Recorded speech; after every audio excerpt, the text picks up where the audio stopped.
आज के हमारे इस कार्यक्रम में आदित्य शुक्ला जी हैं, जो छात्र राजनीति करते हैं और समाज सेवा के रूप में काम करते हैं। उनसे आज हम जानने का प्रयास करेंगे कि इनका कैरियर जो छात्र नेता का है, न ये अपने जीवन काल में बहुत कम उम्र में राजनीति का एक माध्यम चुने हैं। क्या आपकी राजनीतिक स्थिति पुरानी पारिवारिक जुड़ी हुई है या अपने से बना रहे हैं? नहीं, देखिए, मेरे परिवार में राजनीति से कोई जुड़ा नहीं रहा। हम लोग बहुत सामान्य परिवार से आते हैं और मैं पहला व्यक्ति हूं जिसने किसी पार्टी की सदस्यता ग्रहण की है और सक्रिय राजनीति कर रहे हैं। आज के दौर में ज्यादातर युवा नौकरी की तरफ मांग कर रहे हैं सरकार से, लेकिन उनको सरकार अभी तक नौकरी की मुहैया नहीं करा रही है और दावा कर रही है कि हम इतने करोड़ इतने लाख युवाओं को नौकरी दे दिए। लेकिन युवा भी आजकल कहीं न कहीं प्रोटेस्ट करने में मजबूर है कि सरकार तमाम धाराओं में मुकदमा दर्ज कर दे रही है। वो अपनी मांग क्यों नहीं कर पा रहे हैं? देखिए, ये सरकार जब बनी थी तभी इसने वादा किया था 2 करोड़ रोजगार का। वो वादा आज तक नहीं पूरा हो पाया। अगर 2 करोड़ रोजगार की बात करके ये सरकार सत्ता में आई है तो आज 12 साल हो गए, 24 करोड़ रोजगार कहां है? ये गंभीर सवाल है और इन सवालों से ये सरकार लगातार भागती है। आम युवाओं की बात नहीं कर रही है ये सरकार, सिर्फ और सिर्फ लगातार ढकोसले, झूठे वादे और वादों का इतना प्रचार कर देना कि आम जन में वो बात इतनी अंदर तक चली जाए कि लोग सुबह उठते रात को सोते सिर्फ इनके बयान देखें, इनकी फोटो देखें और सिर्फ परेशान हो। आज का युवा इतना परेशान, इतना पीड़ित है इस सरकार में कि उसको नौकरी नहीं मिल रही है, पेपर लीक हो जा रहे हैं, उसको मारा जा रहा है, उसके ऊपर मुकदमा लिखाया जा रहा है। तमाम संगीन धाराओं में छात्रों के ऊपर मुकदमे हो रहे हैं। ये गंभीर सवाल है। हर संघर्षशील व्यक्ति की जिंदगी में एक ऐसा मोड़ आता है जो उसकी पहचान बना देता है। आपके जीवन में क्या यह पहला आंदोलन या मुद्दा कौन सा था जिसने छात्रों के बीच आपको अलग पहचान दिलाई? देखिए, एक समय था जब कोरोना का समय था, तो हम लोग हॉस्टल खाली कराए जा रहे थे बच्चों के। तो हम लोग 26 दिसंबर की तारीख है, मुझे याद है, और ठंड का समय था। हम लोग सुबह से आंदोलन कर रहे थे कुलपत आवास पे। उनके आवास के बाहर आंदोलन चल रहा था और अच्छी संख्या में भीड़ थी। पूरे दिन भर वो आंदोलन चला, कुलपत बाहर नहीं है। जब रात्रि का समय हुआ तो हम लोगों को लगा कि अब आंदोलन को और तेज करने की जरूरत है और ठंड का समय था, तो हम लोगों ने जो है अपने कपड़े उतार करके वहां प्रदर्शन किया।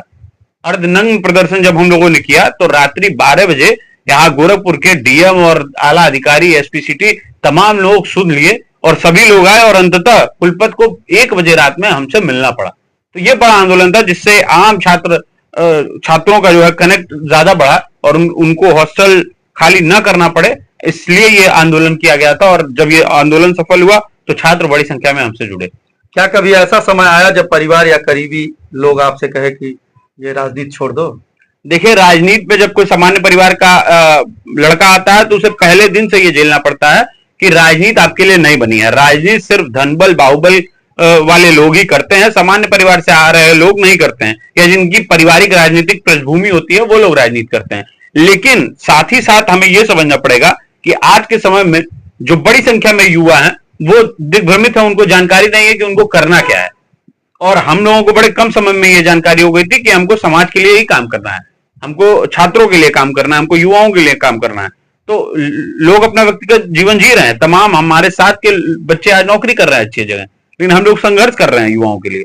आज का युवा पेपर लीक, बेरोजगारी, प्रतियोगी परीक्षाओं में भ्रष्टाचार और मानसिक तनाव जैसी समस्याओं से जूझ रहा है। एक छात्र नेता के रूप में आप इन चुनौतियों को किस नजरिए से देखते हैं?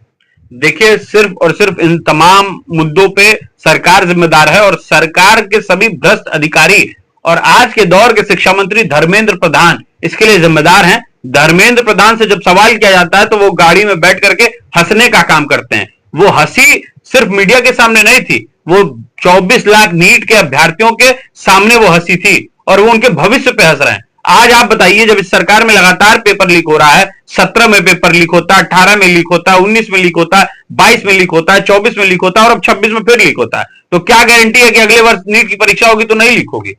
एक युवा जो इलाहाबाद जैसे जगहों पे जाकर के एक कमरा लेकर के 3000 का तैयारी करता है, जब उसके परिवार वाले उसको महीने में पैसा भेजते हैं और 1 साल तैयारी करने के बाद जब उसको लगता है कि अब मेरा सिलेक्शन हो जाएगा, वो परिवार को खुशी में बताता है कि मेरा पेपर बढ़िया हुआ है, इस बार मेरा सिलेक्शन तय है, तब उसको पता चलता है कि ये उत्तर प्रदेश की सरकार या भाजपा की केंद्र की सरकार में जुड़े हुए शिक्षा माफियाओं ने उसके भविष्य के साथ बंदरबाट कर दिया है और उसका भविष्य अब खतरे में है। आपके अनुसार एक छात्र नेता की पहली जिम्मेदारी क्या होनी चाहिए? छात्रों की पढ़ाई और शैक्षणिक सुधार या फिर आंदोलन सड़क पर? या नहीं, देखिए, संघर्ष? एक छात्र नेता की सबसे एक महत्वपूर्ण जिम्मेदारी यह है कि जो छात्र विश्वविद्यालय महाविद्यालय में पढ़ रहे हैं वो अच्छे से अच्छे वातावरण में अपनी पढ़ाई पूरी कर सके। आंदोलन और प्रदर्शन हम चाहते नहीं है, ना हम जानबूझ के करते हैं, लेकिन जब समस्याएं हमारे सामने आती हैं, जब छात्रों के भविष्य की बात होती है, उनके हितों की बात होती है, तो आंदोलन बहुत जरूरी हो जाता है। जैसे अभी गोरखपुर विश्वविद्यालय कुलपति 1192 पेड़ों को काटने का निर्णय ले लेती हैं और उसका टेंडर हो जाता है, पीलीभीत की एक संस्था को काम मिल जाता है और वो 1,40,00,000 रुपए का जो टेंडर है उसमें 1192 पेड़ हैं, लेकिन कम से कम 3,000 विश्वविद्यालय में पेड़ काटे जाते हैं, हमारे भविष्य हमारी सांसों को बेचा जाता है, तब आंदोलन की जरूरत पड़ती है। आपके कई आलोचक समय के साथ आपके समर्थक बन गए। क्या यह आपकी कार्यशैली का असर था या कोई खास रणनीति? देखिए, कोई राजनीति में रणनीति की बहुत महत्वपूर्ण भूमिका होती है, लेकिन हम लोगों ने शुरू से काम करने पर विश्वास किया। हम लोगों ने बात कम किया और काम किया शुरू से। आज 7 वर्ष मुझे सक्रिय राजनीति में हो गए और गोरखपुर नहीं, आसपास पूर्वांचल में कोई ऐसा बड़ा मुद्दा नहीं रहा जहां हम लोग संघर्ष करने का काम नहीं किए। हर छोटे छोटे मुद्दे पे जहां जनप्रतिनिधि नहीं पहुंच पाए, जहां प्रशासन के लोग नहीं पहुंचे, वहां हम लोग पहुंचे और उस परिवार की मदद की है, मदद कराई है लोगों से। क्या आज की राजनीति में ईमानदार और वैचारिक छात्र नेताओं के लिए जगह बची है? देखिए, बिल्कुल जगह बची है। मैं ये नहीं कहता हूं कि आज के समय में चीजें बदली नहीं है, चीजें बड़े स्तर पे बदली हैं, बड़ी समस्याएं हैं। आज के समय में सामान्य परिवार के बच्चे छात्र राजनीति में आकर के स्टेबिलिटी के तौर पे काम कर सके, ये बड़ा महत्वपूर्ण है। बहुत मुश्किलें आती हैं, बहुत समस्याएं आती हैं, लेकिन आप अगर निरंतर प्रयासरत रहेंगे, अपने संघर्ष को चुनेंगे, मेहनत करेंगे, तो फिर सारी समस्याओं का निदान हो जाएगा। लोग कहते हैं कि जहां प्रशासन नहीं पहुंच पाती है वहां आदित्य शुक्ला पहुंचते हैं। फिर एक छात्र नेता होने के बावजूद अपने इन मुद्दों के हस्तक्षेप क्यों जरूरी समझा आपने? देखिए, मुझे ये लगा कि जब आप सक्रिय छात्र राजनीति में आते हैं तो सिर्फ आपसे छात्र नहीं जुड़ता है, उस छात्र के पिता भी जुड़ते हैं, माता अभिभावक जुड़ते हैं, शहर के तमाम प्रबुद्ध जन लोग जुड़ते हैं। सभी जब समाज के लोग आपसे जुड़ते हैं तो फिर उनके कुछ उम्मीदें होती है, वो आपसे मिलकर के उन मुद्दों के बारे में चर्चा करते हैं जो वो समस्याएं झेल रहे हैं। तो ऐसी समस्याओं पे मुझे लगता है कि अगर मैं राजनीति में हूं और मैं जब तक राजनीति में हूं तो मैं आम लोगों की आम समस्याओं की लड़ाई लड़ता रहूंगा। जब आप किसी गरीब जरूरतमंद छात्र की जब मदद करते हैं जी, तो आपको कैसे संतुष्टि मिलती है? या बदलाव देख के या धन्यवाद लेके? नहीं, देखिए, मुझे ये लगता है कि कोई परिवार मैं उस छात्र का विशेष मदद करना चाहता हूं या प्रयास रहता है कि उसके लिए कुछ किया जा सके जो दूर दराज से गांवों से निकल करके शहरों में पढ़ने आता है, क्योंकि बड़ी उम्मीदों और एक बड़ा सपना लेकर के छात्र अपना गांव छोड़ता है और शहर में आता है। तो ऐसे छात्रों के लिए काम करने से आत्मसंतुष्टि भी मिलती है कि ऐसे छात्र बाहर निकल रहे हैं और वो अपने भविष्य को सुधारने का प्रयास कर रहे हैं। आपके सार्वजनिक जीवन में कठिन दौर जो था वो कौन सा था? देखिए, जब हम लोगों ने राजनीति पे शुरुआत की थी तो बड़ी कठिनाइयां आई थी, बहुत मुश्किलें आई थी। परिवार का भी साथ नहीं था, परिवार भी लगातार खिलाफ था और तमाम चुनौतियों के बीच ये गोरखपुर है, आप नकार नहीं सकते, मुख्यमंत्री का शहर है, यहाँ पे राजनीति करना बहुत कठिन होता है अन्य जिलों से। तो वो सारी समस्याओं के बीच राजनीति करना कठिन था, लेकिन आज परिस्थितियां अनुकूल हैं। आज भी समस्याएं होती हैं, पुलिस प्रशासन का लगातार दबाव रहता है तमाम चीजों पे, फिर भी हम लोग डटे हुए हैं और ईमानदारी से राजनीति कर रहे हैं। अगले 5 वर्षों में आप अपना स्थान कहाँ देखते हैं? देखिए, अगले 5 वर्षों में मुझे लगता है कि जिस प्रखरता और ईमानदारी से आज हम राजनीति कर रहे हैं, लोगों के मुद्दे उठा रहे हैं, मुझे उम्मीद है कि बिल्कुल हम उसी ईमानदारी से और ऊर्जा के साथ लोगों के मुद्दे उठाते रहेंगे, संघर्ष करते रहेंगे लोगों के। अगर आपको मौका मिला राजनीति में जी, तो छात्रों और युवाओं के लिए आपका पहला मुद्दा कौन सा रहेगा? देखिए, अगर छात्रों युवाओं के लिए हमें कभी अवसर मिला कि कुछ उनके लिए किया जा सकता है, तो सर्वप्रथम हम उनके भविष्य को सुधारने के लिए जो योजनाएं बनाई जा सकती हैं वो बनाएंगे। उसमें सर्वप्रथम रहेगा पेपर लीक जैसी चीजें बिल्कुल बंद होनी चाहिए, काउंसलिंग शुरू होनी चाहिए आम छात्रों की जो परेशान होते हैं। अभी देखिए, एक हाल ही में एक बच्चे ने बीटेक की आत्महत्या कर ली। तो ऐसे छात्र जो पीड़ित हैं परिवार से और कह नहीं पा रहे हैं, उनकी काउंसलिंग बहुत जरूरी है। उनको पता होना चाहिए कि गलत क्या है, सही क्या है और हम जिस परिस्थिति में उससे निकला जा सकता है।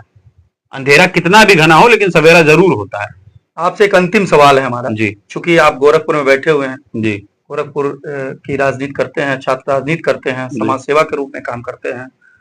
यहाँ का जो व्यवस्था है, प्रशासनिक व्यवस्था हो, जी। चाहे यूनिवर्सिटी का हो, जी। चाहे नगर निगम का हो, जी। चाहे राजस्व का हो, जी। जिस तरीके से ये मुख्यमंत्री का गृह जनपद है, जी।